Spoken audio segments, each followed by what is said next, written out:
TV Telugu news channel కు స్వాగతం. నల్గొండ జిల్లా చిట్యాల మండలం వనిపాకల వద్ద పొలాలలో ఆర్మీ హెలికాప్టర్ అత్యవసరంగా ల్యాండ్ అయింది. వారం క్రితం విజయవాడలో వరద బాధితుల సహాయక చర్యల్లో పాల్గొనేందుకు వెళ్లి తిరిగి వస్తుండగా సాంకేతిక లోపం తలెత్తింది.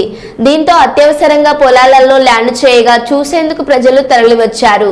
సమస్య పరిష్కరించేందుకు టెక్నికల్ బృందంతో మరో హెలికాప్టర్ అక్కడకు చేరుకుంది.